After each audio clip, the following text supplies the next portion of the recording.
ni bi jolol yu teddi ci melax yi xawee laax yeneen yu mel ni ñaareeli pàcc jàkkaarloo bi niñ leen ko waxee cadre unitaire de l'islam au Sénégal yàlla dogal na Cheikh Ahmed Tidiane Sy moo nekk ci mooy njiit li dajale kuréel ak këru diine yi nekk ci Sénégal yëpp buñ ko waxee mooy Mouridia Tidiania Layen Xaadr ñëpp a ngi fa waaye it yeneen kuréel yu mel ni rassemblement islamique du Sénégal Jamaatu Ibadu Rahman comité Ahlul Bayt mooy chiite yi ñi nga xam ni tamit mooy association pour servir le soufisme ci la ñu bokk les 111 imams de la Casamance association bu nekk foofu it ñi ngi ci biir kuréel gi lan ngeen di tiit bu ñu gisee xët bi ngeen xam ni génne ngeen ko jagleel ko jàmm ak paix sociale ci li ñu dëgmal mu yamoo git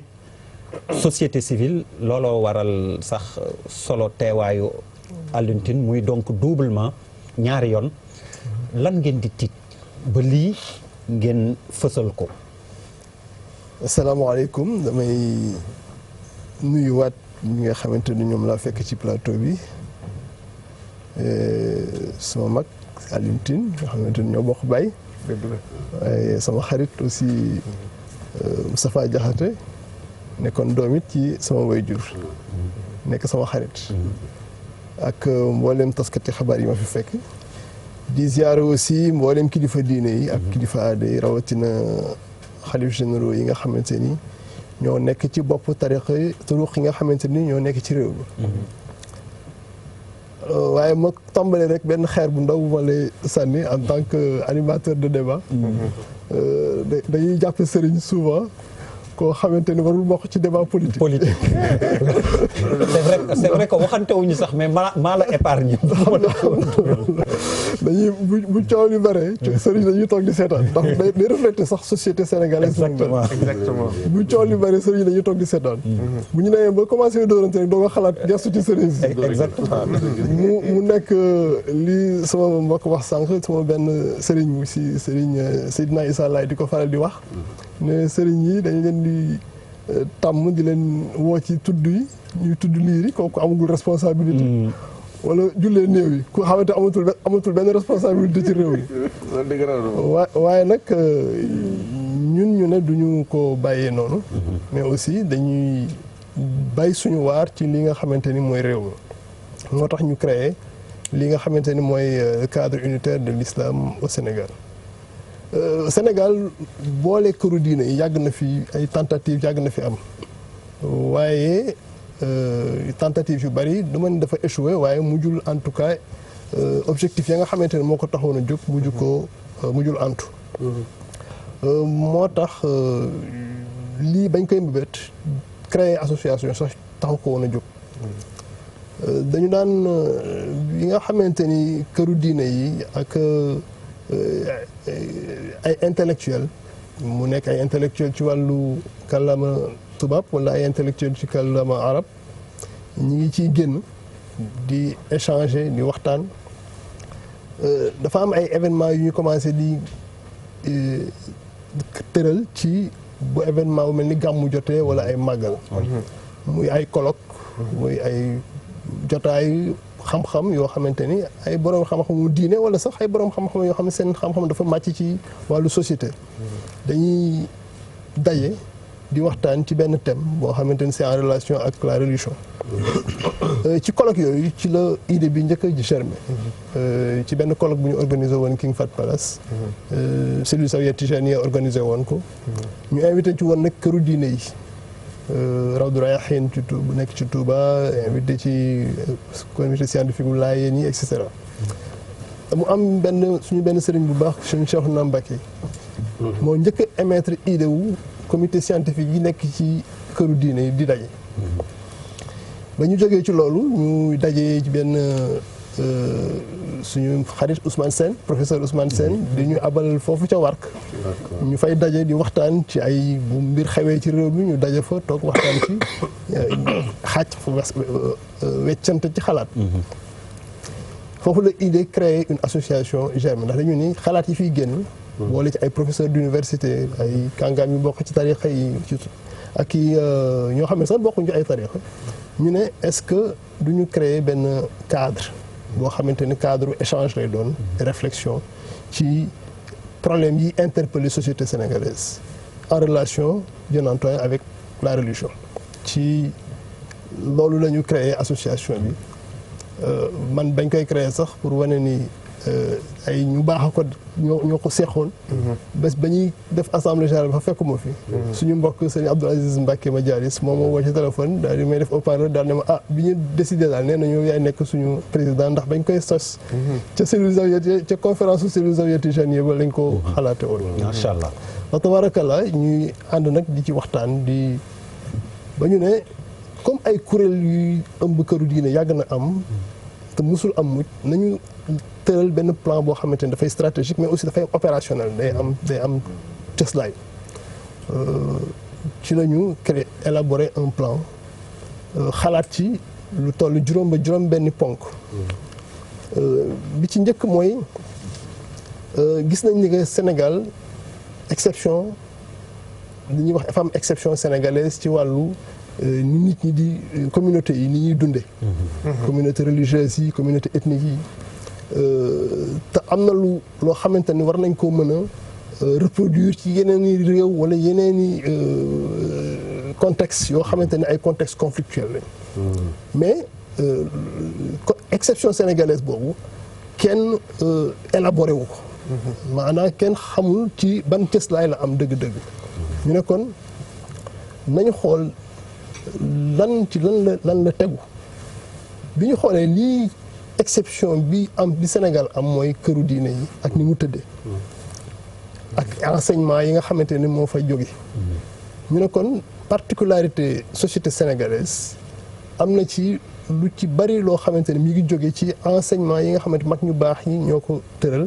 ak li nga xamante ni Sénégal daf ko am muy diine sama mbokk professeur Ousmane Kane Harvard University moo bind ci benn dafa def ci benn conférence daal di ne Sénégal mooy pays bi nga xamante ni l'aspect religieux moo gën a am solo ci li nit ñi di bëgg boo xoolee li fi am ci ay événements religieux nit ñi diine daf leen ñor kon ñu ne nañu basé wu ci diine jooju ngir gën a ñoŋal exception sénégalaise boobu ndax ci la basé wu ci la loolu mooy cëslaay ci la ñu ne dañuy xool enseignement yi nga xamante ni mag ñi bàyyi nañ lan la ñu wax ci wàllu rataxal diggante yi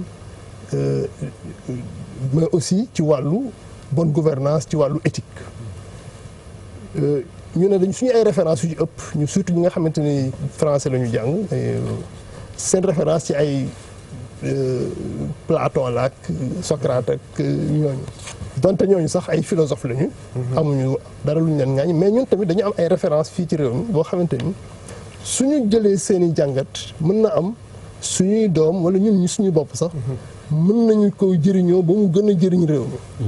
loolu moo tax ñu créé benn projet boo xamante ni dafa jëm ci lépp lu mag ñi bind ci seen i enseignement seen i téere seen i wax.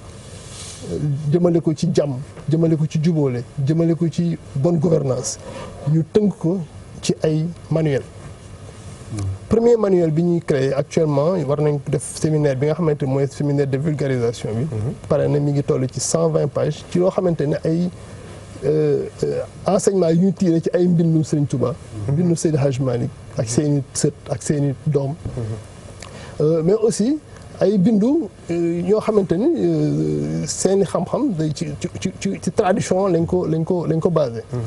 manuel boobu tabaarkalla def nañ ko ay borom xam-xam ñoo ko ëmb ba war nañ ko jébbal ñi nga xamante ni ñooy ministère de l'éducation nationale. ak pour que ñu mën cee génne ay enseignement di ko dugal ci enseignement public. que suñuy doom mën koo jëriñoo. beneen pàcc bi ëpp am solo ci. cadre bi li muy dox mi ngi jëm ci numérisation li nga xamante mooy patrimoine intellectuel islamique xam nga Sénégal dafa bari ay këru diine yoo xam ne dañu am ay bibliothèques mais bibliothèques yi lu ci ëpp dañ koy jël di ko dañ ciy boof ñu wax la ndax ku nekk bëggul sa ay enseignement wala sa ay secret ñu jël ko. am na ay secret yoo xamante ne soxla gu ndax am na ay secret yoo xam ne ay lasaraar la yu bokk la waaye am na secret yoo xamante ne société bi mën nañ koo jëriñoo. ñu ne kon dañuy créer benn projet de numérisation de tous les écrits yi nga xamante ni bind nañ ko wala ci bokk yi nga xam ne ñu ci ay bibliothèque jarax yi commencé di ko lekk wala mu nekk ci situation yoo xam ne max yi di ko lekk ñu ne kon nañ ko numériser garder ko mu nekk benn patrimoine ñu def ko ci ay bibliothèque numérisée kooku ñu ci am benn taxawaay bu ak suñu partenaire aussi waa mu financer projet bi pour que ñu mën a am une bibliothèque numérisée nationale jëm ci wàllu enseignement mag ñi am na yeneen pàcc mais bi ci ëppaat solo mooy déggoo ndax dañu ni am na loo xamante ne mën ñu ko def ci réew mi te ñu amul fi xew surtout ci wàllu tabaski ak korité ak ñaari tabaski ñaari korité ñu ne ñun mënuñu di jàmm nekk suñu cëslaay ñuy bàyyi lu mel noonu di continuer donte sax point pàcc boobu nekkul woon suñu pàcc bu gën a am solo ci suñu taxawaay donc foofu aussi ñu organiser yàlla def ci sous l'égide du ministère de l'intérieur ñu organiser fi benn séminaire boole ñaari commission yi nga xam ne ñoo ëpp solo ci réew mi ci wàllu ci seentu weer muy commission CONACOC bi nga xamante ne suñu bàyyi Mourchid Yan Thiam moo ko jiite ak commission des musulmans du Sénégal bi Maam Ngor Ndiaye jiite ñu def benn séminaire ba amoon doxoon sax ay jéego waaye ñu ne rek ñun duñ ci tay suñu défi la luñ ci mën a dox dañ ko ci dox ba yàlla def mën na am Sénégal bu ñëpp mënul boole julli benn waxtu ñu ëpp ci Sénégal mën a boole julli ci benn bés am beneen pàcc bu am solo muy l'enseignement xam nga Sénégal dafa nekk dañu am benn système éducatif boo xamante ne dañu ko imposé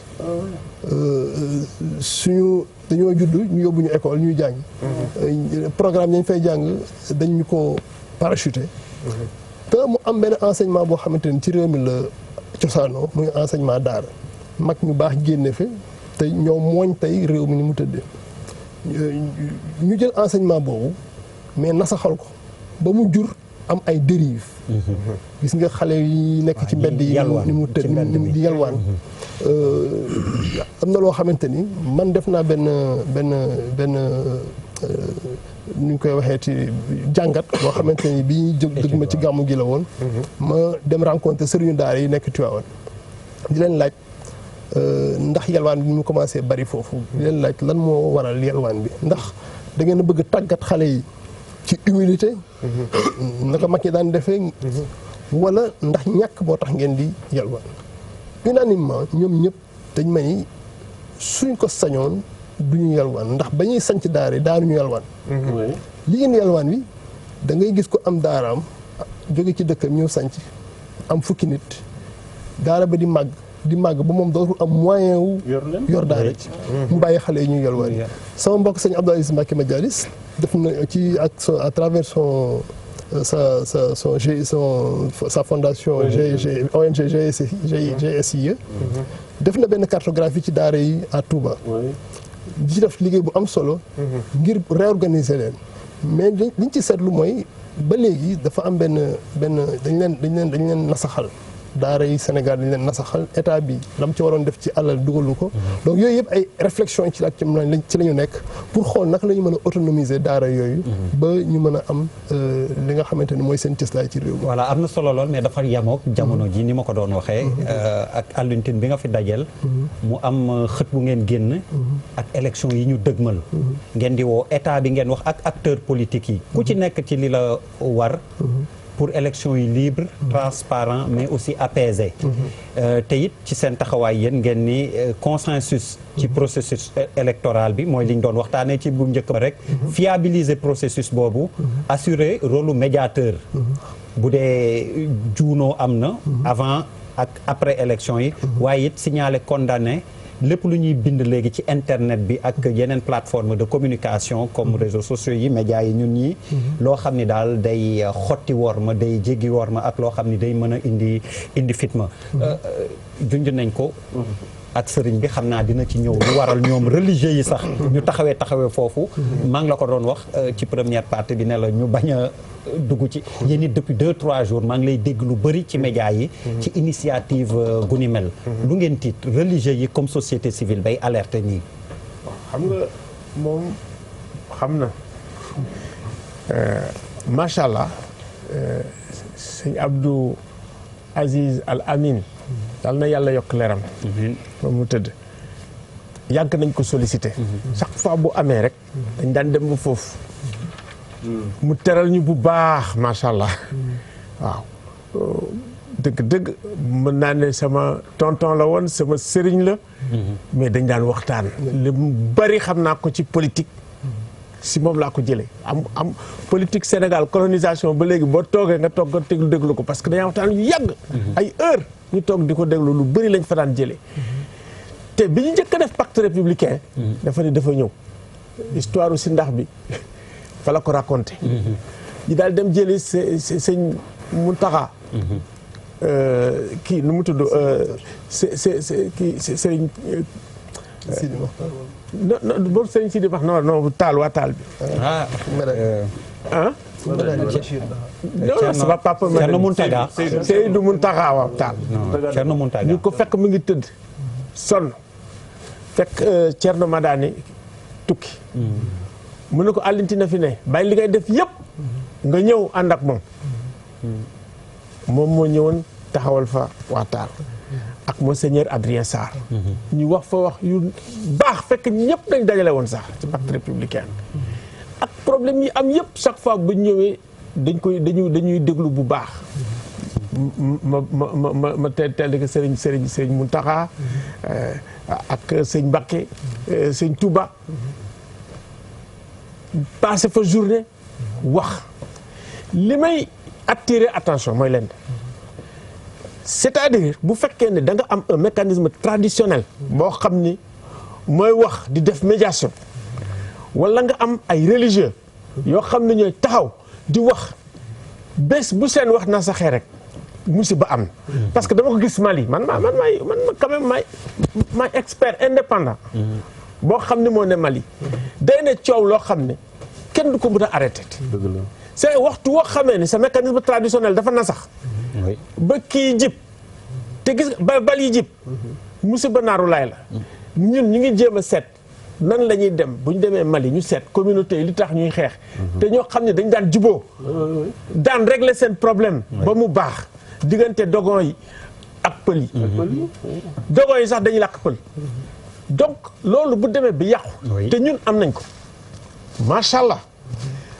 li muy wax dama koy féddali gis naa ay soudanais yoo xam ne maa ngi leen dajeek ñoom États-Unis ñu ni modèle bi ñu am suñu islam moo gën a nekk islam bi gën a sell gën a am jàmm ci àdduna waxul sax kii dafa nit ci àdduna ak diggante bi nga xam ne moo am ci diggante musulmans yi chrétiens yi dialogue religieux bi tolérance bi am donc il faut ñu déglu tey ñii nga xam ne ñoom ñooy kilifa diine yi bu ñu demee ba toog ba wax lii ça veut dire que Sénégal dalul donc déglu tamit ñi nga xam ne ñooy société civile ñun amoon nañu capacité boobu amoon na temps bi nga xamee ni kii na en 2000 dañu wax ak kii ak Ablaye Wade dañu toog Diouf ni ñu dox leen ñun ñoo bind affaire bi agsi déclaration veille élection yi maa ngi toog kër Wade ba 2 heures du matin mu ne ma d'accord naa dama fàttali ko sax dama pare rek Alioune Ndiaye mi ngi woon Walfadjri ni ma Alioune ma ne ko maa ngi nii kër Wade mu ne man dama ko sonn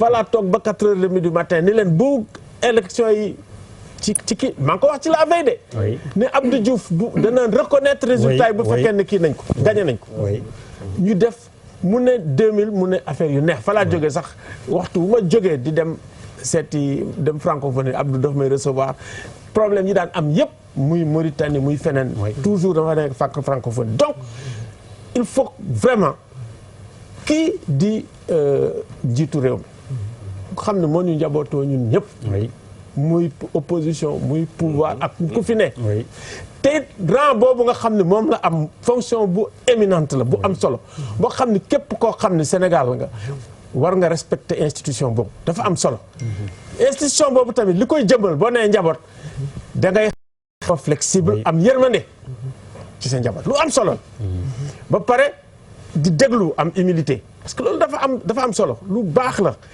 te kooku boo ko defee rek di ngay duggee ci biir xolu nit ñi sax day am te fi ñu toll nii man maa ngi rafetlu bu baax papier bi nga xam ne seen appel bi génn nañ ko waaw papier bi mooy li responsabilité bi nga xam ne yéen am ngeen ko bu réew mi tolloo fii seen baat jib bind nañ ko de société civile wax nañ ko kon nag ñun soxlawuñu ñuy toog ba nga xam ne yaayu bonni day ñëw fii di dugg di génn il faut que ñun ci suñu bopp mun nañ ko régler am nañu maturité bi am nañu mandute bi am nañu man-man bi merci beaucoup président Bouba rôle société civile et des religieux ci contexte bi waaw ci contexte bi je pense que bon comme ni ko sëñ bi waxee Sénégal moom am na loo xam ne dañ yàlla daf ñu ko baaxee te loolu à chaque fois ñu soxla ko dafa war a disponible moom mooy influence bi nga xam ne le pouvoir religieux am na ko ci ñëpp mën a vraiment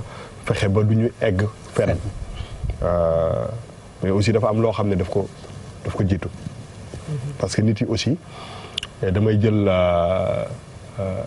sama grand Alioune Tine di ko à témoin parce que quand même gis nañ ko fii 2012 jël na tali bi benn moment jël na tali bi est-ce que taxaw manifester voilà non waxuma la taxaw manifester rek gars yi bakkanam presque ci mbir mi on était là yàggul 2012 ak léegi peut-être non dëgg la donc contexte bi changé na te man lu may wax mooy aussi tant que mi nga am ñoo xam ne bu naree lakk ñu jël nekk sapeur pompier ñëw fay kii taal war na mën a bañ a taal parce que bu wekkoo trop si ni kii lakk mi kii fay mi ngi fii taxaw mën na taal te xam ne day fay donc je pense que li ëpp solo avant ñuy egg ci processus bi mooy fexe ba ñi nga xam ne ñooy jogante ñu teg ko ci yoon dafa am loo xam ne je pense que il faut ñu taxaw si taxaw bi moom mooy am na ñoo xam ne ñu naan béy wéy na mbuus perte nañu ba pare lan moo nar a nekk seen taxawaay si c'est juste wala injuste en tout cas ñooñu bokkatuñu ci jongante bi ñooñu lan mooy nekk seen taxawaay je pense que bu fekkee ni bokkatuñu ci jongante bi parce que c'est logique parce que yoon jaar na yoon je pense que ñooñu neex nañoo defal mais bu fekkee ni ñooñu dañu sentir que ni dañ leen lésé wala dañ leen nax wala jaaruñu si yoon ba egguñu foofu kooku pour téye ko dafa metti je pense que 2012 bi président Abdoulaye Wade posé troisième candidature bi loolu moom moo taxoon ku mel ni Alioune Tine jaay ba kenam teg si te pourtant y avait quand même le pouvoir religieux donc am na fu nit di toll lu ñu rus sëñ bi aussi seen àq ak seen yelleef daf leen di jaral ñu jaay seen bakkan donc man lu ma njëkk a convoqué mooy avant ñuy egg si fii xam nga bu ñuy wax ci religion au Sénégal c'est très difficile parce que dafa sensible ba nga xam ne mais quand même wax li nga xalaat je pense que dafa am solo te li muy njëkk a convoqué tuuti naa nag si def appel ci loolu moom mooy que at yi passé yëpp ak weer yi passé yëpp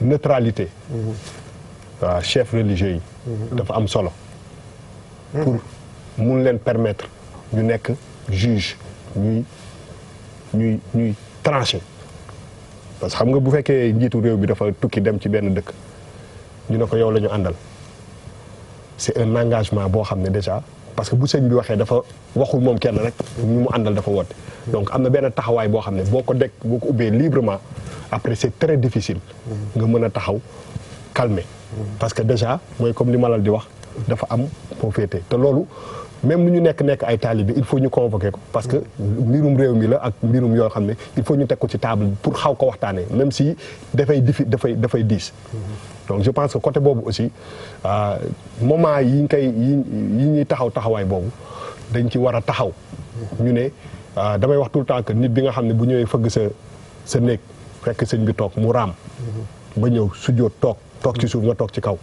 kooku woteelal diw day yomb pour nga defloo ko ñi nekk ci benn société boo xam ne société en mutation la doon on a vu que il y a des partis politiques yu am benn soubassement boo xam ne religieux bu leer. Et je pense que dafa am benn moment boo xam ne aussi ñun dañuy xaar ci ñoom aussi ñu bës bouton boobu. pour ne ah ñun de pour nous permettre ñu détacher wu complètement ba bépp jongante pour ñu am benn neutralité parce que ni sëriñ bi nekkee sëriñu président de la République noonu la ko nekkee sëriñu Bougane Gueye Dany wala Ousmane Sonko wala Idrissa Seck. Donc pour que ñun aussi ñu mën a ñu yombalal liggéey bi il faut que quand même le débat là ko ñu convoqué ko parce que malheureusement dañu nekk ci benn dëkk boo xam ne am na yu bëri yuy xew mais dañ ciy gëmm suñu bët ba mu egg parce que la religion commence à quand même s'activer sur le terrain politique te loolu dafay indi beneen gise te aussi pour man waruñu traiter calmer le jeu rek bu gayet kii dañu war a anticiper quand même teg ce débat là sur la table pour que balaa ñuy egg ci calmer moment bi ñuy jël décision yi nga xam ni peut-être que mën na yàqal kenn wala mën na nekk injuste ci keneen aussi ñu ciy dégg yenn position yu claires yi par rapport ak nit ñi nga xam ne ay citoyens sénégalais ñu nekk 15 millions wala plus.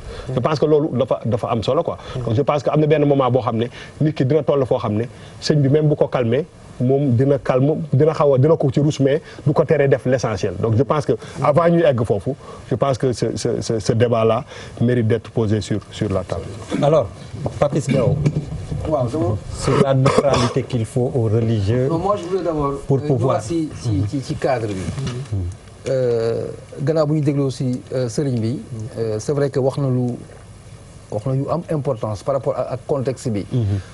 dama bëggoon fàttali benn affaire rek que nous sommes dans un contexte purement électoraliste politique. Oui. Mais am na loo xamante ne par rapport aux initiatives.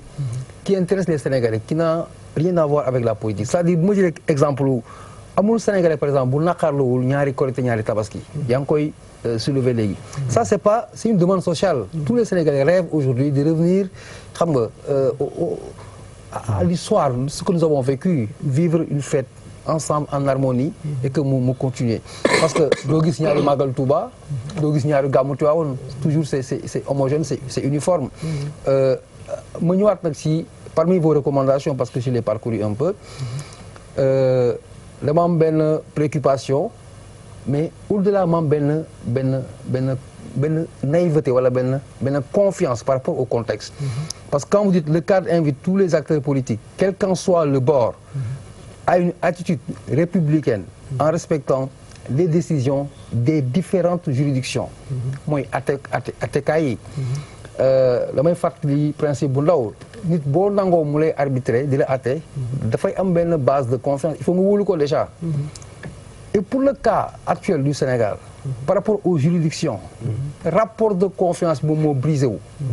Donc pour moi le travail en amont c'est de restituer la confiance par laquelle l'arbitrage doit se faire et que chacun accepte le sort qui lui est réservé sur la base de l'arbitrage juridictionnel. benn rappel la bu may wax noonu pour glisser nag ci benn là où je dis que je suis peut-être même naïf pour le spectre de la violence bi plané pour certains à la veille de cette présidentielle dama jàpp ne dama koy répéter parce que il y a eu un contexte pendant lequel j'ai eu la même posture ou la même analyse mooy à la veille du verdict du procès de Karim Wade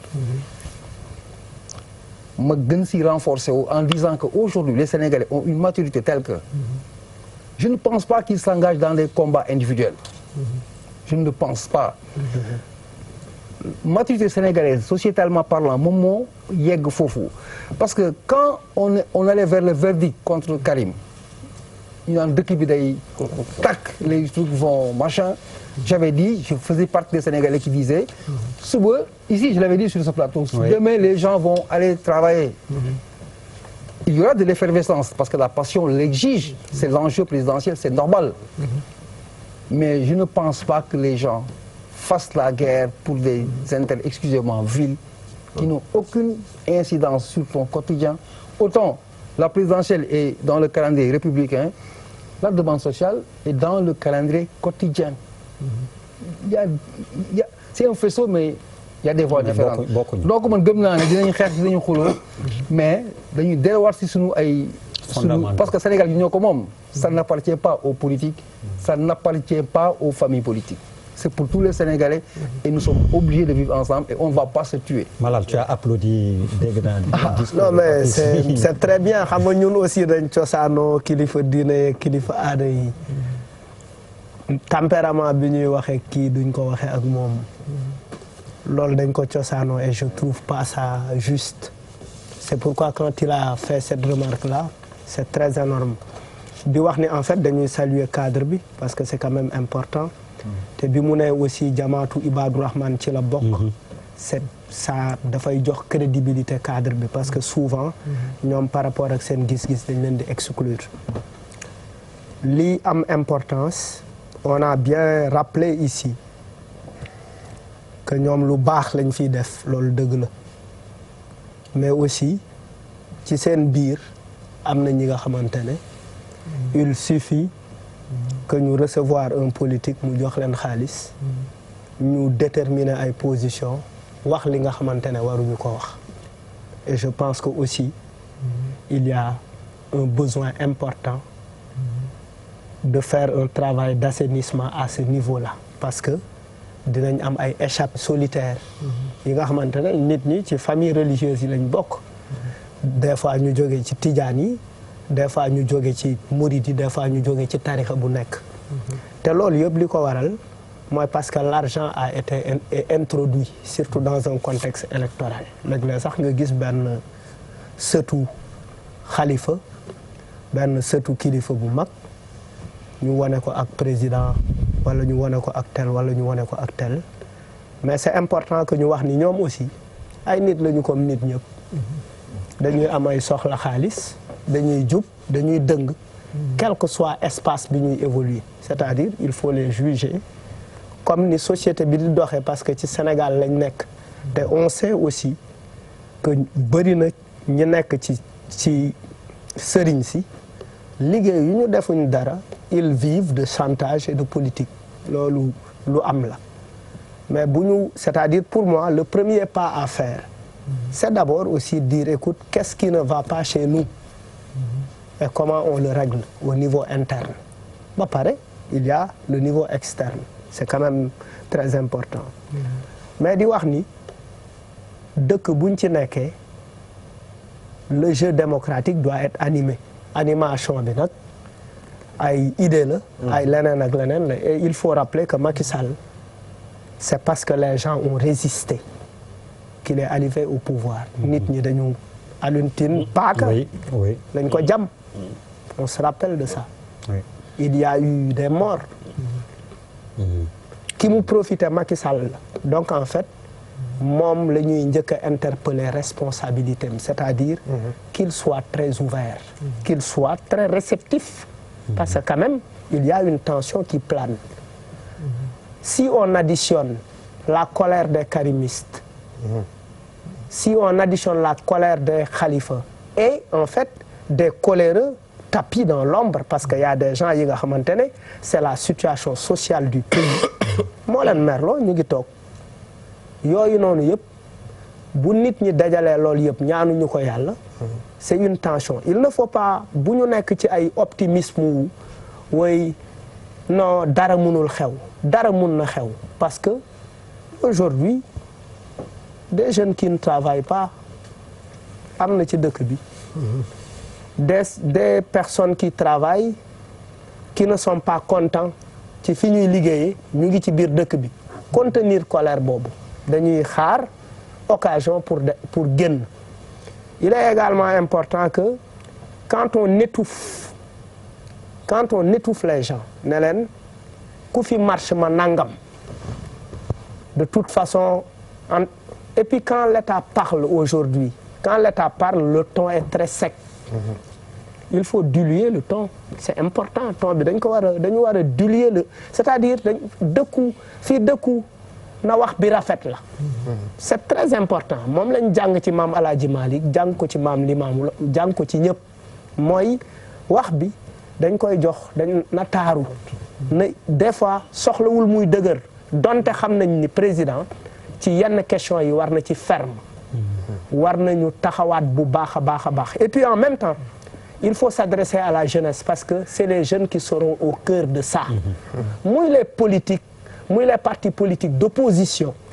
comme les partis politiques comme le parti au pouvoir compté wuñu kenn lu dul ci une forte mobilisation de la jeunesse et cette jeunesse elle est généralement elle vient des banlieues elle vient des milieux populaires elle vient des milieux défavorisés loolu jeunesse boobu lay alerter pour ñu bàyyi xel bu baax a baax a baax ci les possibilités de manifestation parce que quand on me dit Wade annonce son retour rien ne l'empêche de venir au Sénégal rien n'empêche à Karim de venir au Sénégal quelque oui bon, pour le cas de Karim tey ci de je veux dire yu demee noonu quel que soit nit ñi war nañu am une certaine lucidité bi ñuy bu ñuy génn nañu démocratie génne bu ñuy génn nañu réew mi génne génnuñu pour taal pono génnuñu pour lakk dëkk bi génnuñu pour rey nit ñi mais qu'on donne la possibilité aux gens de s'exprimer mais quand on étouffe les gens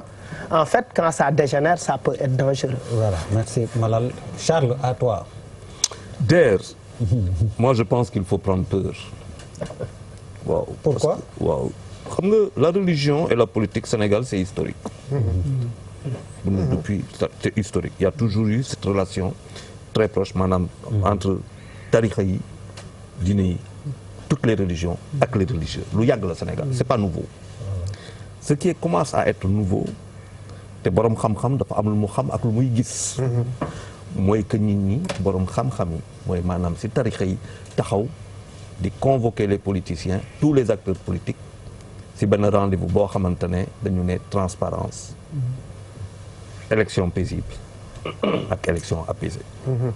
Ça veut dire la confiance est rompue. La confiance est rompue parce que bu doon loolu liggéey nañ si loolu laa doon wax sànq démocratie dañ koy consolider ñoom seen démarche religieuse feneen lay nekk. du nekk bii parce que la démarche religieuse veut que le Sénégalais qui est le musulman sénégalais soit un bon Sénégalais. Que le musulman, que le chrétien sénégalais soit un bon Sénégalais. C'est ça la finalité. Parce que servir son pays mooy servir Dieu. waaw boo demee si boo demee Touba l'essence même du mouridisme c'est le travail. mais fan ngay liggéey doo liggéey feneen fu dul sa dëkk. bu ñu ñëwee si Tidjane c'est pareil ak fu ñu demee. il y a une rupture de confiance qui me fait peur. Je pense que tey que ça soit l'église nu lay ne on va mettre 1000 personnes à disposition 1500 wala kii ñun war nañ toogaat xoolaat suñu bopp qu'est-ce qui nous arrive qu'est-ce qui nous arrive pour que les religieux lèvent la main et disent il y a quelque chose qui va pas on a un problème on a une faillite parce que les gosses xale yoo xamante ne ñu ngi jël pirogue yi ce sont de nos enfants musulmans et chrétiens pourquoi ñuy jël pirogue il y a une faillite. Lëg. total. kenn waxu ca. fa laay xaar nit ñi. alors. non attends. donc je pensais que. kon pour man da nga daane xam nga da ngay wax tey di baaral. bi nga baaralee foog naa j'ai vu les gens tu les as laissés parler. allez bismillah. je sais que je suis une minorité dans le pays et sur ce plateau. encore que mon. Charles ne va pas chercher si loin s'il te plaît. ah si. Hein? Quand même. tu vois pourquoi je le dis. yow da nga bokk ci waa kër Thierno Seydou Nourou. doomam la. waaw jeex na moo tax kon ne te considère pas comme minorité. non j'ai dit lu ma wax dafa am solo. non xam naa li ma ko wax moom xam na solo. xam nga fan nga convoqué sa minorité boobu mais vraiment. vraiment sur le plateau je suis pas une minorité. non Charles je suis oui arrête cette victimisation. L'agression est visible. Je suis agressé et ça se voit. Non, c'est lui qui c'est pas Ablaye moo lay agressé. On est d'accord. Pas nous. C'était de la provocation. boo xoolee li nga sol ndax minorité. exactement looloo tax non pour te dire. loolu laa leen bëggoon wax. on doit pouvoir aller jusqu'à la provocation. oui te dara du ñu diviser. exactement xam nga pourquoi. exactement. ah mais ak yow ci la ñu dëkk. di nga ak yow 24 heures sur 24 ci lañ dëkk. doo déglu xalif. xam nga pour yow la yow ak Birima. non mais xalif bi dafa am lu mu wax lu leer. oui dama lay jox benn anecdote dama am benn xarit boo xam dara ataayal papaam. ataaya ko fuural ko ba mu bëri bu ñëwee jox paa bi mu naan. paa bi mu ñëw rek paa bi këpp ataay ji ne ko da ngay fuural ataay ba mu bëri. ba du ma ko mën naan. mu dem tegaat ataay ba pare. jël ataay gi sotti ko ba amul fuuri dara. mu ñëw jox paa bi tuural sëñ bi waxul ñu bañ a dogante dafa ne ñu wàññi ko. daal damaa kaa déglu man taalibe laa damaa déglu de. waaw dama la bëggoon wax benn affaire jet may ma. dafa am benn mag boo xamante ne wax na ma benn affaire bu am solo. dëkk ni kër la. day am koñ. ñeent. mu ne ma benn koñ bi ay gor fa ne ay gor beneen koñ bi ay dagg fa ne mu ne nga xool beneen bi ay warkata fa toog quatrième koñ bi ay rambaaja fa toog yow nga ne si digg ba tu dois faire avec tout le monde objectif ba mooy que gor ya foog nga dooleel leen parce que tant que yaa ngi koy def yaa ngi dem kanam. Ce qui est en train de se produire tey mooy que ñu xoolee suñuy sëriñ si li ñuy def suñuy diine li ñuy def dañu am lu ñu convoqué dafa am lu ñu convoqué boo jàngat loolu bu baax a baax a baax mooy que bu ñu ko convoqué mooy que suñu démocratie dafa am fu mu wàcc sinon du mu sa dox ba léegi démocratie bu fekkente ne newul si gor ya liggéeyuñu ko si kan la ne ah oui nañ ñeme wax ja oui nañ ñeme wax ja man su maam sëñ Abdou Aziz daf la Abdou lu mu doon wax orange boo koy jël ñu koy xëccoo mënuñu ko mooy le partage bu ngay wax sànq faw ñu toog waxtaan oui léegi nag kan ngay déglu rambaaj bu ko seedee yow tam kan ngay déglu ki feebaroo ko tax a seede du leneen seede wala de te nga daan kenn kili baax baax bu mu ñu wàllu grippe rek fa lañ toll tey loolu tax ma ne la sànq dafa am loo xamante ne jur na fii faaw ñu toog waxtaan suñu biir parce que ñi dafa am lu ñu gis te waxaguñu ko borom xam-xam nag tey séntu mais xamoon naa ko moo gën waxoon naa ko moo gën waxoon naa ko moo gën xamoon naa ko xamoon naa ko kon moom ni wax donc boo demee gis kilifa ga ne ko saa waay ñun dañu bëgg le 24 dem baali wala dem defi leneen. ñu dem suba genre wala def leneen. mais pas d'état d'urgence. Charles sa kii leer na alors Pape Djibril juste pour ma mën terminer ak Moustapha Diakhaté ak Cheikh Tidiane parce que l'heure nous a malheureusement rattrapé. waaw mais en une minute lay doon après Pape Djibril comme yow jotoon nga wax ci premier tour de table bi. en fait li Serigne Cheikh Ahmed Tidiane wax dafa am solo trop mooy que ne Sénégal.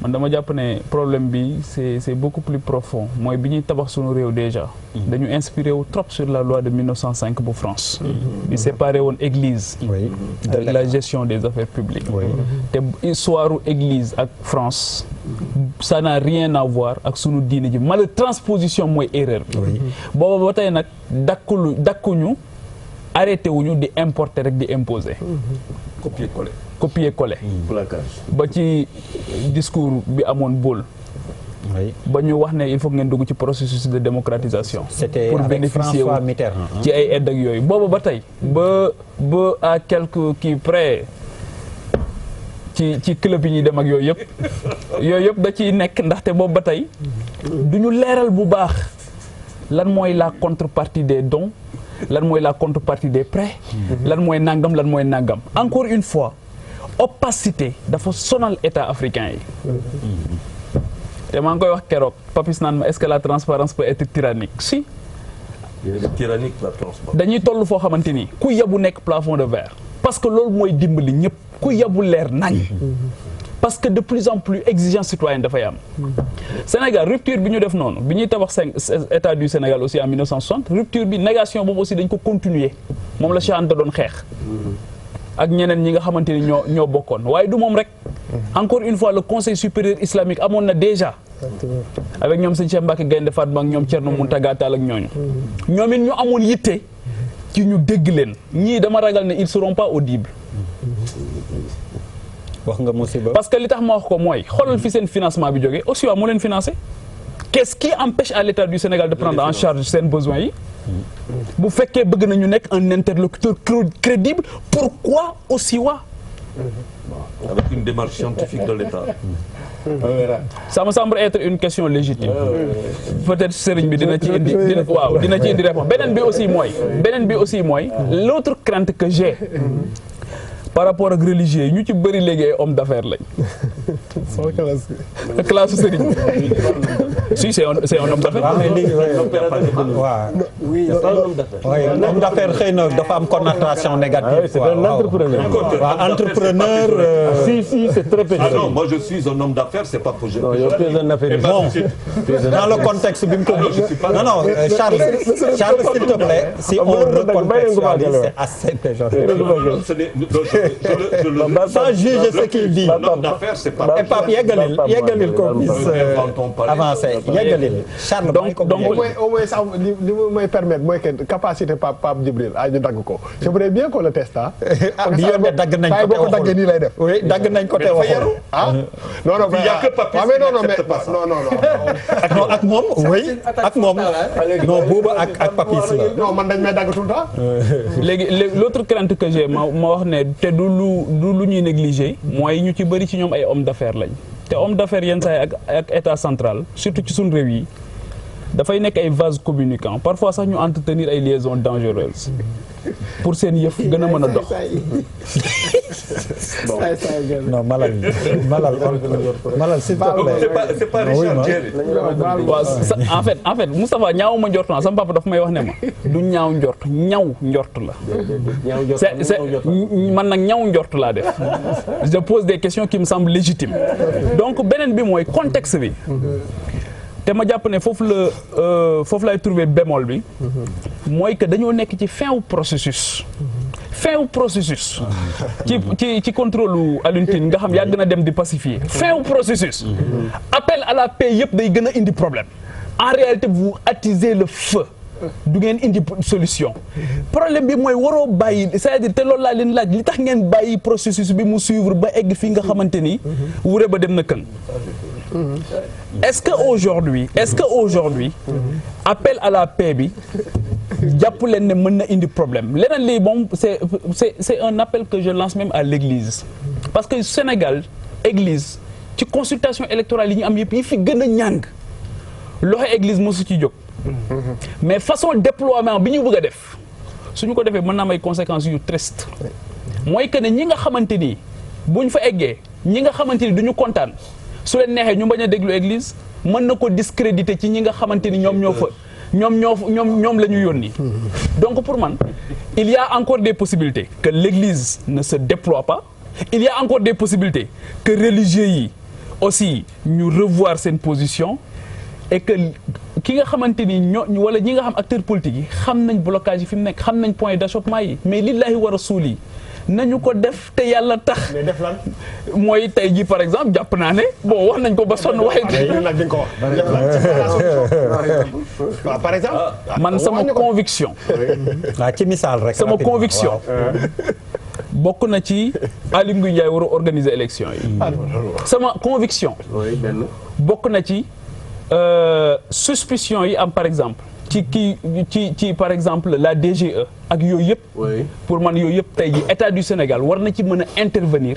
pour joxe encore une fois ay gages. Pape Djibril nga baal ma mais boo waxee loolu 2000 alternance bi muy am quand même ki ne woon ministre de l'intérieur. ci nguur googu la faroon. oui mais quand même il était dans un gouvernement. il était en 2000 oui en 2000 sous Wade il y avait Ousmane. kan moo organisé élection yi en 2000. il y avait Ousmane Gueye.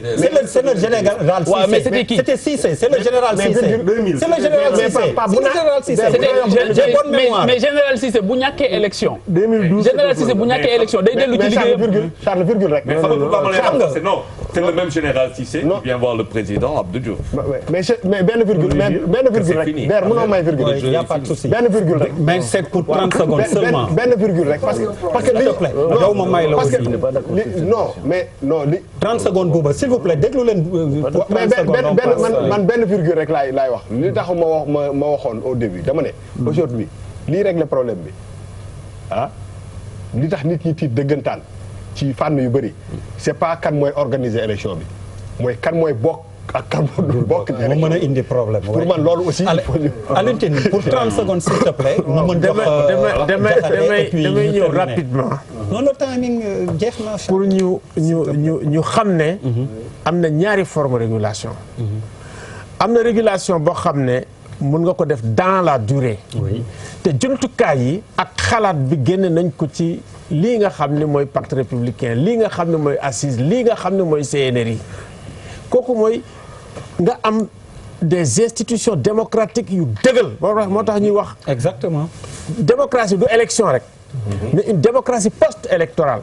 kooku mooy proposition de réforme institutionnelle yoo xam ne waroon nañ ko def bi nga xamee ne pare nañ 2012 te defuñ ko xam nga tey su ma jogaatee dem ñu ñafe ba pare gars yi jël ko def lu pire xam nga du sotti foo ñu waxtaan waaw wala boo bu ñu demee ba nga xam ne ak nañ ci cëppandaw gi ñu toog waxtaan ba pare peut-être dem ay élection beneen régulation bi mooy régulation par la catastrophe mooy insurrection mooy révolution mooy révolte nga xam ne balay kii rek kii di am nguur gi di yeew gars yi jaay doole dóorante rente bu përe te kooku mën naa ñàkk kooku soxlawuñ ko parce que léeg-léeg dina am dérive yoo xam ne doo xam sax à peu près fan lay toll donc régulation par la catastrophe yan nañ ci yàlla musal kon nag nañ toog waxtaan alors Moustapha Diakhaté vraiment mooy li ngay wax xam sa gis-gis non ñu am sa gis-gis s'il te plaît ci rôle des religieux ak société civile bi ci contexte bi rek xam nga sëñ bi waaw après ma jox sëriñ bi allo ji mu ubbi du lu may wax une minute waaw waxit la rek pour nga bar parce que nag diine moom mën naa cee lekk àllarba mën naa cee lekk addi mais du fi xaj ñii dañu ubbi bunt bu mag a mag a mag macha Allah bëgg ñu bàyyi ci xel jàppale leen ci 1960 bi Sénégal amee indépendance ñi France yaral boppam da leen di dénk réew mi ñi sëñ Bamba ak sëñ Alaaji Malik yaral boppam ñu ber leen ñii judd ci loolu ñu di leen julee loobu néew ak tudd loobu liir ñu dem ba am xam-xam ne ñëpp ne nag dañoo bëgg a doxal suñu loxo ci réew mi ci njàng mi laay jëkke dafa am benn étude monographique bu ñu doon def Colobane ci ña fay jaay fëgg jaay boobu yàgg na boo xoolee ña fay jaay fëgg jaay 80% yi ñu ma koy alxuraan lañ ndongo daara yi way nga ne réew mu nar mu bëgg alko mooy fekk ni alxuraan méttee jàng ba na mu jafe ko jàng ba mokkal gën a ko jaayil fëgg jaay te Sénégal soxla ko benn man gëm naa ne état war naa jàppale daara yi waaye nag li ma gën a gëm mooy école bi ñëpp bokk dërëmu Sénégal yëpp di ci nekk ñu fexe bu ci nit ki duggee mën caa jàng alxuraan mën caa jàng jàpp mën caa jàng tiib mën caa jàng sangu farata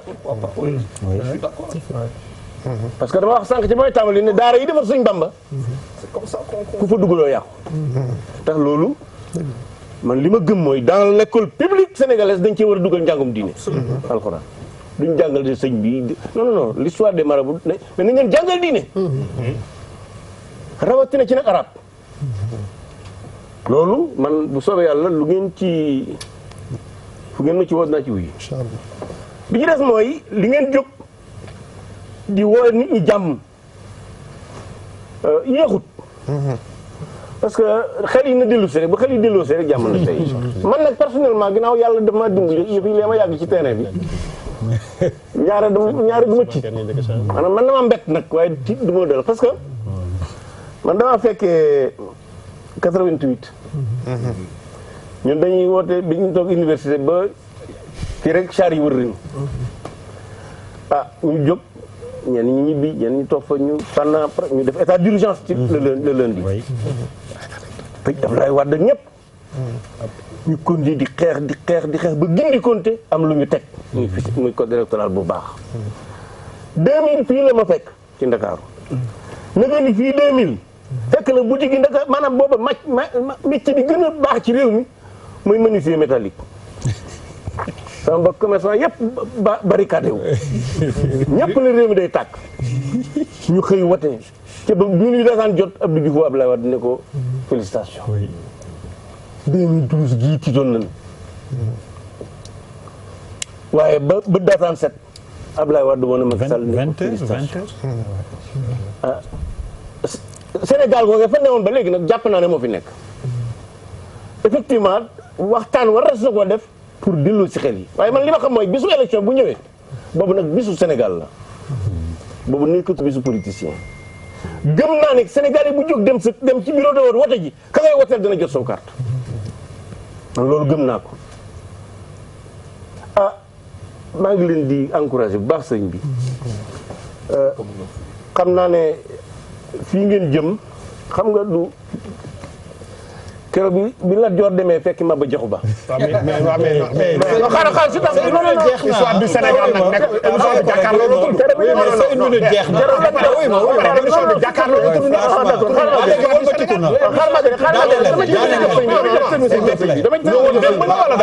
may ko ñëwoon dem nag Aliou. non c'est pas trop tard. ñëwoon dem Laay Jaw moo koy sëñ bi d'accord mais ñëwoon dem ñi yor réew mi dëgg la ñi yor réew mi ku ngeen ci woo dina leen ubbi li buntam. yaa ko wax de. bien sûr yow xam nga yow. moo engagement bu mu jël la. ñi bëgg réew mi. ku ngeen ci woo dina leen ubbi buntam.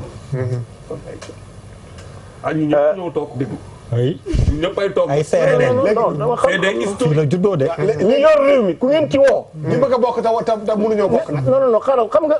question bu am importance Boubacar. waaye ñu bëgg a bokk te mënuñoo ñan la ñooñu ñan la ñooñu. Boubacar dama koy laaj. Boubacar waxtaan wi rek ubbi ko. gis nga Boubacar. teg pañe man gëm li ma gëm sama philosophie peut-être xëy na mën na ma juum.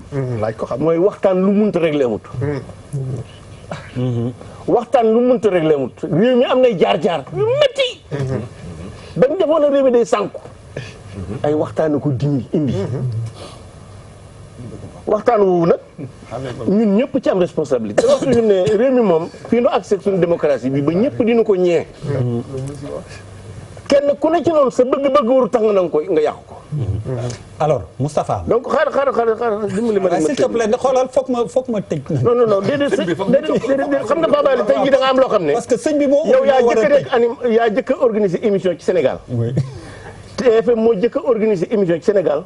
bu sëtu sa xasida Hadji Malick toog. oui. di ca wax dëgg la. moom dañ koy. lii dul ndaw. ñu koy rafetlu lool vraiment. moo tax ñoom dañoo ubbi ñaari bu njëkk bi mooy mbirum diine ji ni ñuy def ba gën koo sàmm. bi ci des mooy ñoom nag ban rôle lañ war a jouer ci langue politique yi. ba nu delloo suñuy xel. oui. loolu kon man dama leen ci gërëm yéexut. li ma waxoon rek foofu lay mujjee la sëñ Blade waxoon waa Sud-Est ak Abdou Diouf. oui. bu kenn ne yéen ñiy laaj leen lu mën a ne. oui. yow miy joxe bul bañ lu mën a ne. ñiy laaj yéen nit ñu wax leen yéen ñi yor karwaas bi. ngeen wàññi dóor yi ba ñuy jooy mën a noppi. sëriñ bi ci la ñuy daanele sëñ Cheikh xoolal sëñ Cheikh. laaj yi bëri na mais nga jàppale ma rek tënk ko. fi may terminer nag non te yow jeexal nga ba pare. non damay tëj. jeexal nga. li ngeen sàmm. li ngeen ubbi nii du yomb parce que Sénégal day réew mu compliqué boo waxee ñu ne mën nañu daa contre nguur gi. soo waxee ñu ne dañ koo jënd. yooyu yëpp gi ci. waaye nag gis nga ñaar ñii rek ñoo noppalu Sénégal. ñaar ñii rek ñoo noppalu ci réew mi. ñan ak ñan. kii yalwaan ak kii ñuy waaj a suul. ayca bismillah te ginnaaw loolu yëpp yàlla nañ. sëñ Cheikh bu ma lay delloo damay fàttali rek kàddu gu ma suma goro yal na yàlla yokk leeram doon wëllëre sa wayjur bu tedd bi Cerno bi bu mu taga daf ma daan wax yéen journalistes yi bu ngeen jógee naan sëriñ si te loolu nga ma wax te loolu laa defit je le reconnais waruñu wax si politique bi te bu ngeen jaaxlee rek dellu si ci ñëw naan sëriñ si wax leen sëñ si kon yaa ngeeg parole bi nga tënkal ñu rek laaj yi neutralité bi buuba évoqué malal aussi rapport état ak mara yi cristallisation bismillah jox ko parole ga ayca bismillah waaw xam naa ni on a fait un peu le procès des religieux ci débat bi. alors que du loolu fi loolu tax ñu war a jóg waaye dinañ ci tontu. di wax ne dans une république dans une société il faut que chacun garde son rôle. réew ku nekk da nga ci am pàcc. boo génnee ci sa rôle dem ci beneen rôle rek amalgame am. mu indi ay jaxasoo. man damay wax toujours ne que sëriñ bi bu fekkee ni que dafa bëgg defi politique en tant qu'acteur dafay jóg ci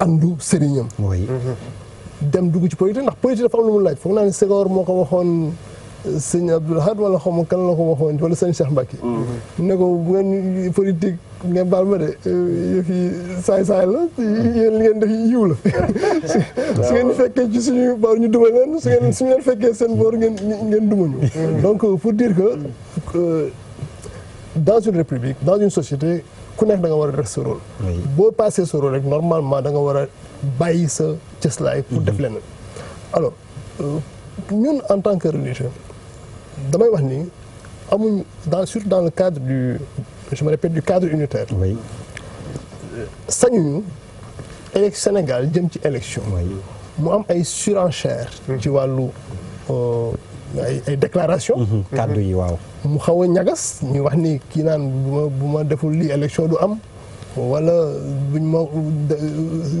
boddee ci élection yi ma taal réew mi ñu noppi ci mais aussi ñi nga xamante ni ñi ngi ci wujje politique bi am na lu ñuy reproché muy ñàkk consensus ci processus électoral bi dafa am lu kenn ci débatteur yi lu mu wax sànq mais dafa seppi lenn ci suñu déclaration ñun waxuñu rek ne nañu respecter la loi dañu ni aussi na gouvernement bi assurer la fiabilité du processus électoral exactement donc ñaari côté yëpp la sànq wax naa ko wala démb sax laa ko wax ci suñu déclaration ma ni kii dóor dañ ko war a wax teel yar bi ndax ki ñuy dóor mën a noppi bon sinon day nekk benn te ñun voilà ñun day mel ni lu sot te ñun en tant que religieux en tant que régulateur dafa am lu am solo loo xamante ni ñun mooy suñu cëslaay mooy dañuy nekk benn d'abord pour mën a inciter les politiques à la non-violence inciter les politiques à avoir une attitude responsable oui. loolu la ñuy appeler les pôles damay gis bi ma jël benn exemple rek 23 juin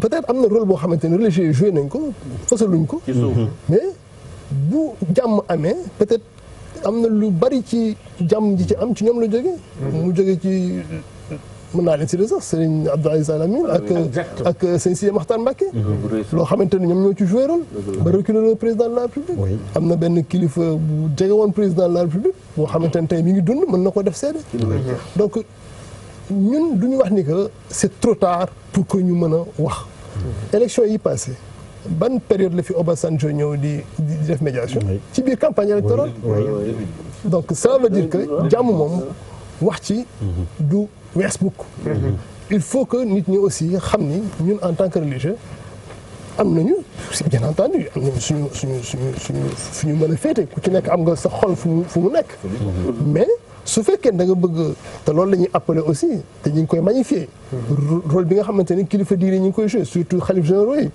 am benn rôle de neutralité dañuy assumer seen ay amitié ak ay politique ku xam Serigne Mbaye Sy Mansour suñu xalif général ñu ngi koy ziar ci au passage dafa assumer amitié am ak président de la République mais il a appelé à la neutralité il a dit que moom ñëpp la njaboote sëñ Mountakha Mbacké aussi kenn mosu ko dégg mu def benn déclaration jëm ci wàllu ne kii laa faral wala loolu donc li ñu mën a wax mooy ils assument leur amitié mais ñun en tant que religieux dañuy magnifier d'autres positions de neutralité pour pouvoir jouer le rôle de régulateur bi léegi nag sëriñ yi nga xamante ni dañu am sëñ Cheikh Ahmed Tidiane Sy Al Maktoum ci xam-xam danañ wax naan Sénégal dañuy dem ba sëriñ yi ëpp taalibe yi politiciens yi ëpp militants yi Sénégal li fi nekk ci ay sëriñ dafa bari parmi ceux-là il y a des brebis galeuses il y a ñoo xamante ni ay voilà foo dem boo demee ci seen corporation bi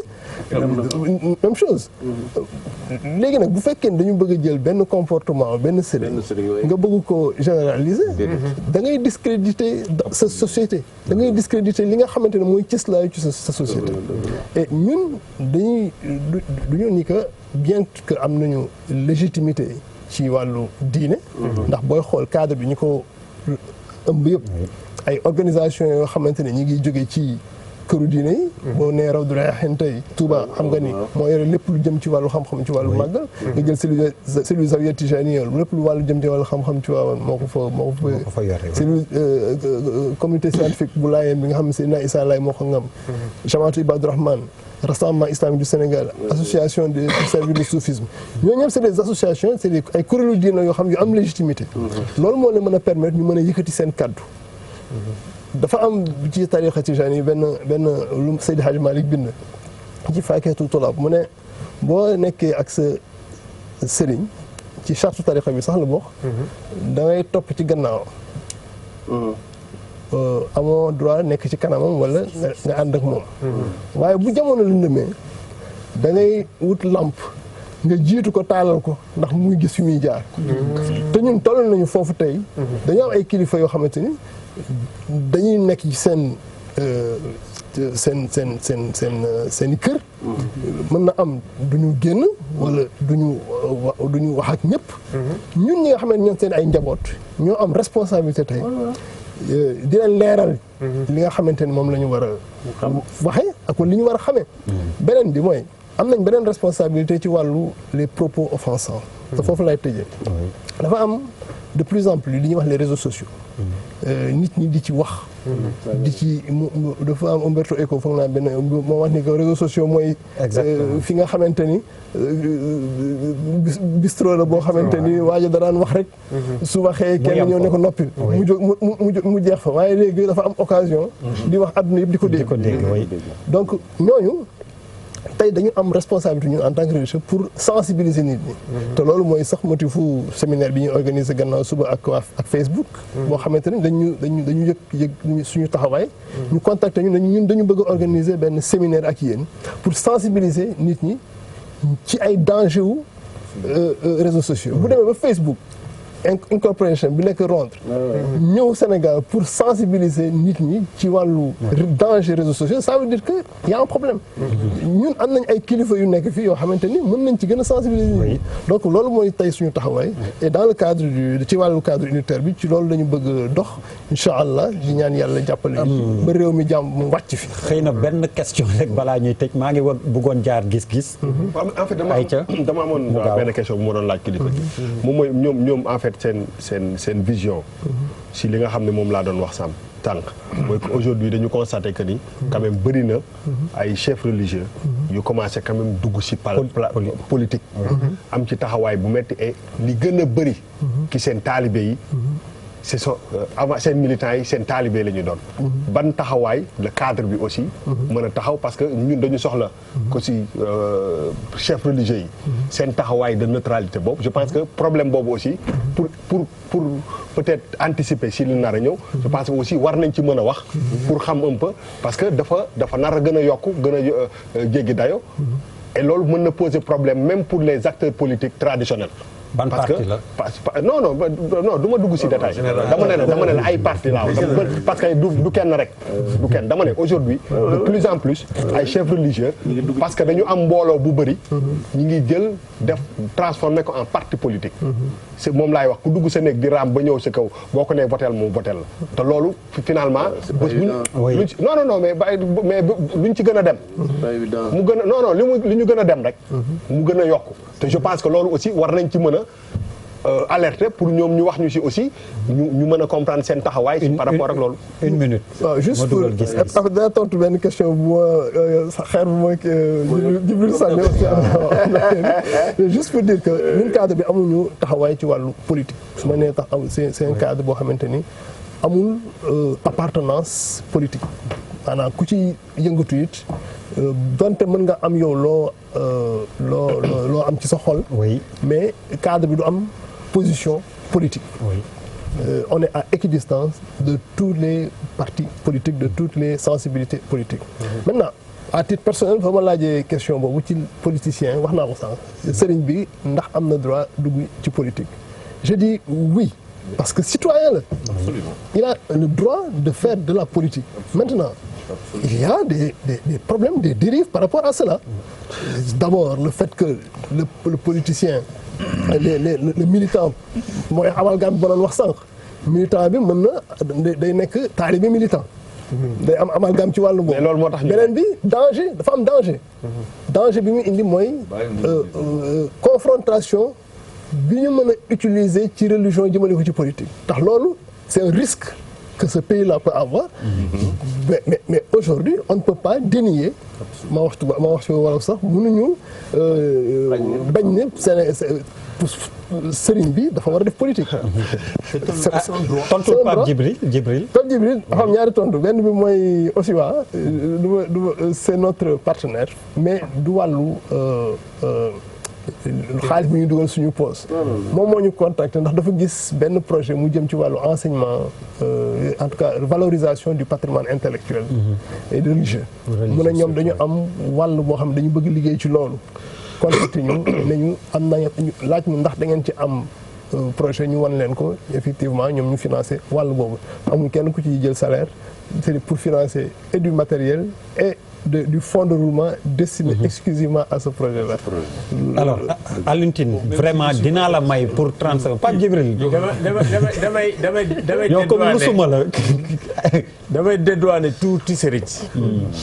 sooy seet tey du fii rek. addina bi yëpp religion bi day jóg. parce que politique amatul sens. La rupture.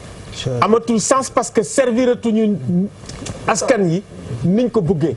parce que dogmatisme bi am banque mondiale. ni la libéralisme nii la du neneen. les plans duñ ko dégg. moo tax gilets jaunes yi génn. loolu moo tax tey même Brésil. ay position yu radical lañ am. ba ñu élire fa ki ñu fal. maintenant nag boo duggee ci biir africain yi li ngay gis ci église ak ay Boko Haram. loolu moo ko andi. il faut que politiciens yi xoolaat seen doxalin. oui alors Pierre gis-gis. Charles je suis désolé.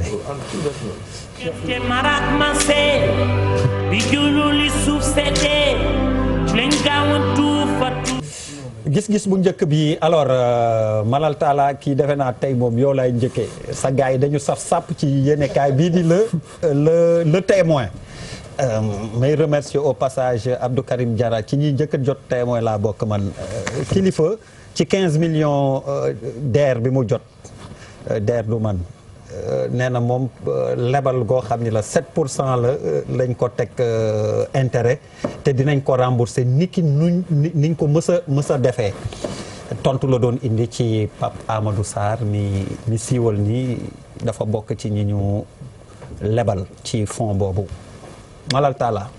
Yes, Kilifeu en dehors d'être au-delà d'être un artiste rappeur c'est un entrepreneur il vend des voitures. tey DER lancé na benn programme bu tudd entrepreneuriat rapide oui.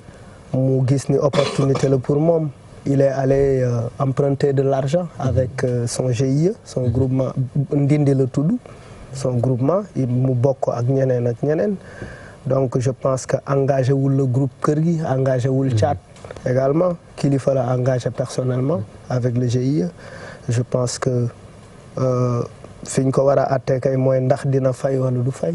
atte bor fay. yes. alors Pape Djibril comme tu voulais prendre la parole mais malheureusement je pouvais plus. non mais man xajatu ci woon. non mais sama gis-gis ci affaire bi mooy xam naa Papa Amadou Sarr dafa am déception bi mu koy jox bi ñu koy lebal xam naa ne dañu jàppoon ne bu gisatee lu mu war a wax du ko wax Papa Amadou Sarr la ñu war a waxal parce que lui-même il n'a pas le droit de révéler un nom. comme des milliers de Sénégalais yu bénéficier foofu te amuñu benn appartenance. honnêtement muy wane wax ñëpp. honnêtement. wala mu noppi. c'est ça. ayca tant que mënut lister toutes les personnes qui ont eu à bénéficier. waaw loolu mooy amul problème léegi yow Alioune Tine loo ci wax stigmatisation la. oui. fekk ne yow. tu es un citoyen wala mu noppi. wala mu noppi. oui allez Papis. non Kilifeu turam dëgg naka la. kii Landing Bessane Seck. Landing Bessane lu Sénégalais la. Landing Bessane projet bi Seck c'est pour les Sénégalais. oui c'est un Sénégalais. oui. mais quel est le rapport. pas de problème. ah li Pape Djibril junj nag comprendre nga ko allez Pape. mais en fait. Bouba. En fait en réalité Kilifeu n'est pas n'importe qui c'est un Sénégalais comme nous tous. Mais je pense que position par rapport ak li fi génn fan yi tu sais li gën a difficile c'est de faire la part des choses moom mooy am na benn taxawaay boo xam ne boo ko bëggee am il faut que nga def attention bu baax ci fi ngay teg sa tànk. parce que xam nga lu tax gars yi par n'importe quel moyen bu ñu mën a tegee dara ci table bi dañ ko ci teg. que ce soit légitime ou pas. pour man c'est si kilifa n'avait pas sorti saay ah il faut oser le dire. duñ ko siiwal donc moom laay wax ni quelque part dañu nekk à 1 mois des élections présidentielles gars yi n'importe même si c'est de la maladresse wala dara mais en tout cas lépp lu ñu mën a am pour teg ko ci table pour contrer quelque chose. Ok, merci beaucoup Bouba, on a compris. C'est un scandale. Scandale pour Charles. Non, c'est un scandale. Quand tu signes un document, il est confidentiel. C'est un contrat. Non, attendez, ça dit c'est ça la politique dans ce pays-là. Non, vas-y, il y a pas de loolu mooy politique quoi. C'est pas un crime. C'est pas d'abord je suis totalement désolé. C'est un Sénégalais qui de plein droit comme Sénégalais va prendre benn kii. On a compris. La deuxième chose que maintenant on va l'étaler, ça c'est un scandale. Mu ngi mel na man tey attends mais arrêtons quoi. C'est pour cela que les religieux Charles, est-ce que yow lebuloo sax ci mais man maa tey lépp. C'est un crime. kon jeex na. Arrêtez ça, la stigmatisation. Moustapha Diakhaté. Papis, tu as raison. Déglu leen Moustapha Diakhaté, s'il vous plaît. Moustapha Diakhaté, Charles, merci. Tu n'as plus la parole. Charles, tu n'as plus la parole, s'il te plaît. xam nga man DER bi li ko tax a jóg. mooy dimbali Sénégalais yu góor yi jigéen yoo xam ne dañoo bëgg a yëngu te bu ñu demee ci banque yi duñu leen lebal. bu ñu demee ci mutuelle yi ñu teg leen taux yu ñu attanut. En réalité lebaluñ kilifa GIE bi kilifa yi lañu lebal loolu mooy benn bi ci des mooy rafetluwuma ñu wax ne lebal nañ kilifa waaw rafetluwuma ko parce que li ñu ko jox moom man ñi ñoo ci am président la li moo wut benn matuwaay pour dimbali xale yu góor yi yu jigéen ñi ngir ñu mën a yëngu bi ci des mooy keroog bi ñu génnee seen wax jooju seen CD bi sama position mooy bu leen kenn laal waaw gis nga lutin gaaw kon comprendre lutin soo bañee xool sa ginnaaw bul jiitu. merci beaucoup sëñ bi bu la neexee nga paas mais mun nga indi tamit sa gis-gis. c'est purement politique. je trouve que c'est purement politique. ay politique. ça pas de classe. Aïcha ñu dem bi ci topp. saf ngeen sàpp ci journal Le Témoin alors Thiat ak Kilifeu ba léegi ci Y'en a marre ci interview ba léegi ci journal boobu nee nañ Sonko doit dire la vérité bon ci wolof nag na leeral ndax ku ñu bëgg jiite faaw nga leeral surtout sénégalais yi daal ñu xam na leeral liñ ko tuumal alors ba léegi sa comme ça gars yi wax ci yow laay. yes c'est-à-dire loolu war na ku ne mais dama jàpp ni quand même. Récemment, les infos qui sont sorties contre Sonko, c'est effectivement de l'intox. Pour man, bu ñu suivre un peu les infos, ils n'auraient pas peut-être dit ça. Pape ci yow laay ñëwaat. gis-gis. non man en fait dañu jël benn phrase ñu génne ko ci contexte am. de xawma ban contexte lañ ko waxee. ndax dañ leen interpeller globalement par rapport aux hommes politiques ci jamono bi ñu nekk. non la question man lire naa interview bi. la question d'ailleurs sax daf ko ne kii nii moom mi Kilifeu. qu'il n'échappe pas à attaque yeeg. kii yu demee noonu. qu'est-ce qu'il pense de Sonko yiñ ko tuumal ils ont dit naturellement. mais et je pense que c'était pour montrer leur indépendance aussi leur équidistance. Oui. Ils ont dit que dafa war a leer. oui mais Sonko aussi fi coow li jóge yëpp te ñun ñu ñaawlu en tant que professionnel des médias nekk journaliste. mooy que ki porté affaire bi ñun tey jii bu ñu amoon taxawaay bi ñu war a am sax dañuy def benn communiqué ko signé ko ne bokkul ci corporation parce que c'est pas un travail journalistique qui a été fait je suis désolé. quelle que soit la teneur dañ ci gis benn engagement boo xamante ni dafay biaiser liggéey bi nga xamante ni moom la waroon def. te leneen li mooy ce qui était à la base mu ne daf ma saaga donc je vais dinaa ko sabrer. donc man li ma ciy wax rek mooy que ne waxoon naa ko sànq ci biir débat bi jàmbaar fii ñu toll ci wàllu exigence. ku yabbu looy nëbb na nga ko génne. loolu laa wax moo tax ma ne plafond de verre ñëpp ko war a nekk. muy Thiata Kilifeu muy Ousmane Sonko muy Macky Sall tey.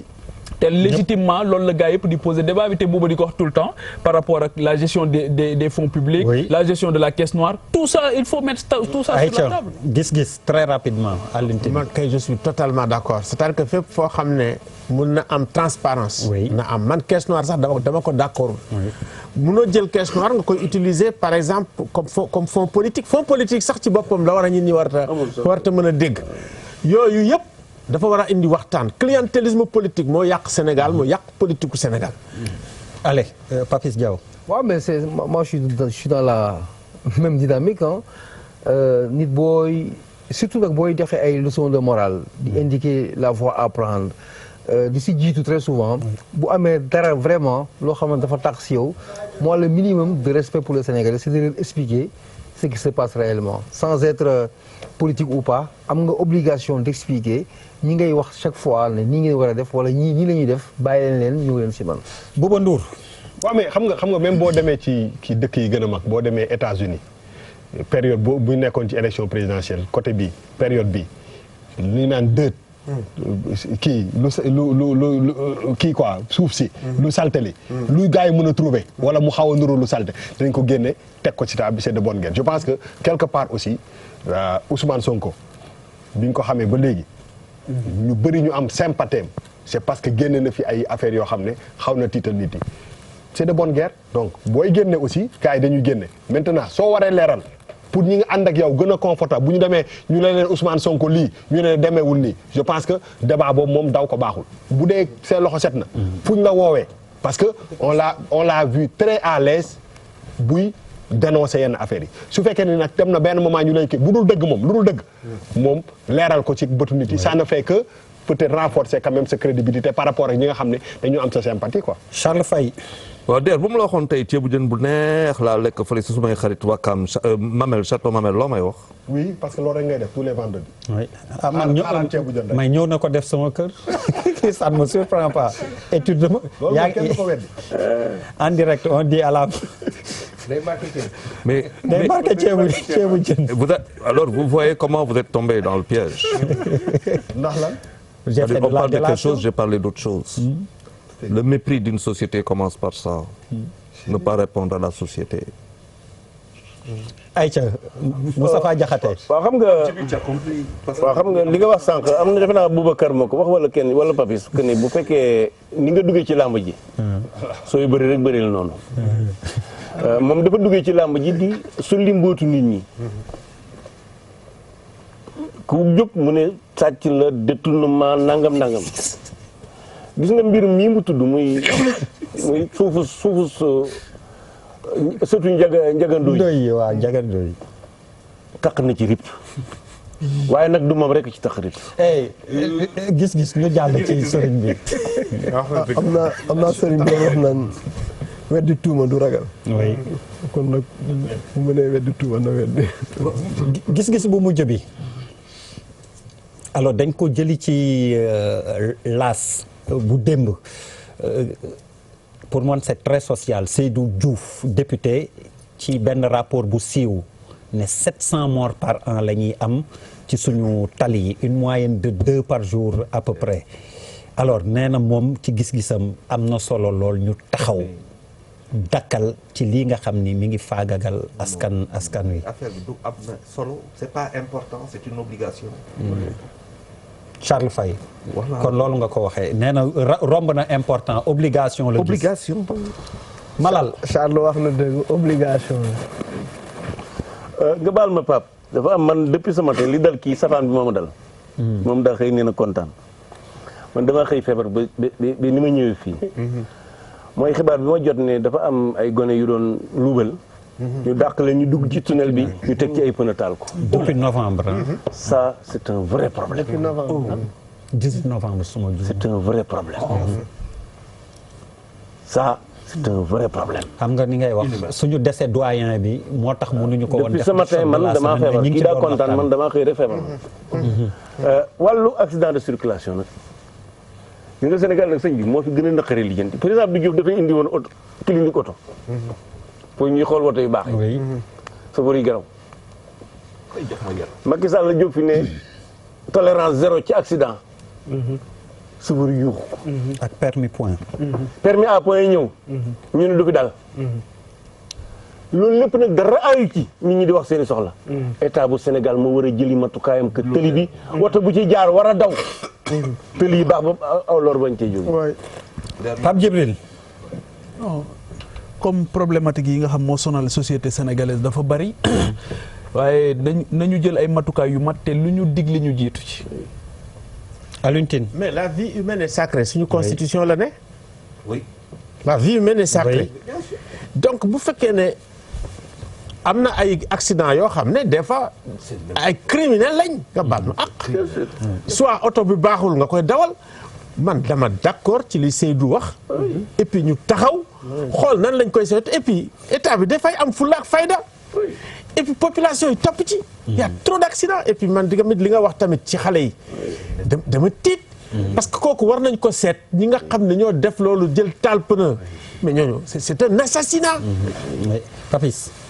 Mais c'est des choses qui reviennent chaque fois. Protection civile, il y a même pas yàggul ils avaient pris une campagne de tolérance zéro. observation bu ñu xoolee accident yu bëri amul benn impact kenn mooy jóg wax benn wax ñëpp ne oui il a raison le lendemain on oublie. ça veut dire que urgence la du sax urgence la lu taxaw la lu ñu war a régler la mais li dafay andi benn cas rek c'est-à-dire que Sénégal dañoo tàmm di def ay effet d'annonce dañuy wax lii wax le mais lii état bi bu si jógoon ñetti fan ba ñu bëggee rek lijjanti parrainage dañ ko lijjanti. parrainage bi. dañ ko lijjanti ba ñu bëggee gérer seen ay dossiers mais dañ koy gérer. quand le Sénégal a besoin d'argent pour dañ koy. Charles wax nga ba pare s'il te plaît Charles. c'est ça la vérité. vas-y. waaw mais dafa am ñaari solo pour man am na loo xam ne boo yoree ay gët rek di xool nga génn ci biti mais déjà. permis boo dee ko fa dama naan Moustapha Diakhaté chef de cabinet bu politique loolu la. non chef de cabinet du président waaw ak yooyu rek. bi fu ne ma nga fa. non xam nga lu gën a grave non waaw non moom waaw mooy loolu mais li ma bëggoon wax mooy que je me rappelle entre les deux tours présidentielle 2012 président Macky Sall dafa génn promettre que ni oto yi au lieu ñu am 5 ans pour ñu importer leen léegi yóbbu na ko ba 8 ans. ce qui nous a posé énormément de problèmes. Dakar mënoo génn fii xaw ma la Dakar Sénégal gi sax mënu sax génn dox fi parce que y a trop de voitures. déjà bouchons yi ñuy sonal mais li ëpp solo pour man acte bi ngeen war a njëkk a posé moom mooy génn ci biti. xool oto boo xam ne wóor la ni kii warut am visite technique. non bàyyi rek. Papis mais non attends Papis a raison de te mettre la pression. non même bu dul sax ci wax bi c'est gis-gis il faut aller vite. waaw mais gis-gis bu ñuy dagg kat moo day métti. waaw bàyyi leen ma dama ne li ëpp solo. da ngay daggaate ñu lay dagg. allez vas-y. non waaye woto yi baaxut tey daw. waaw mais man eggaliwu ma sax. non dama ne li ngeen war a njëkk a def génn ci biti. am na ay cercueil yuy daw. yéen jël te loolu yéen rek yéen a ko mën a régler mais kenn amul fitu régler ko. xam nga bu régime bi ne bu kiiwee chauffeur si kii léegi bu dee saa yu génnee chauffeur si wala transporteur yi grève ngeen dellu ginnaaw mais le problème kenn du ko mës a régler. ok ñuy jeexalee kon sëriñ bi ci accident yi Charles wax nga ba pare li nga junj de bu ko kii déggee di nga xam. je me souviens pas yow. non arrêté ceebu jën bi xoolal bu ma tax a wax li ñii di wax gis-gis yow ak li ngay wax mi ngi ma naan kañ laay ñëwaat pour ceebu jën bi bismillah cheikh bi. man li ma ci xalaat mooy dañu war a defaraat jikko yi. réew mi dafa tumuranke ci wàllu jikko. te bu fekkee ne ay jullit xàqan nañu. li tax a jóg diine mooy defar jikko yi. li ngeen wax yëpp jikko yi yàqu rek moo ko waral. te nag yàlla moo ne laqad kaana lakum fi rasulillah uswatun hasana dafa wàcc yonent bi ndax mu nekk modèle ci ñun modèle bi gën a rafet ba tagg ko nag ci ay jikkoom. wa innaka la xuluqun azim kon nag bu ñu fekkee dañu ne ay jullit xaqan lañu loolu moo war a nekk suñu cëslaay defar suñuy jikko te loolu religieux yi dañ ci am responsabilité état daf ci am responsabilité yéen journalistes yi dañ ci am responsabilité. jërëjëf kon leer na ñu leen di gërëm di leen sant yéen ñi àndoon ak jàkkaarloo bi ba àjjuma.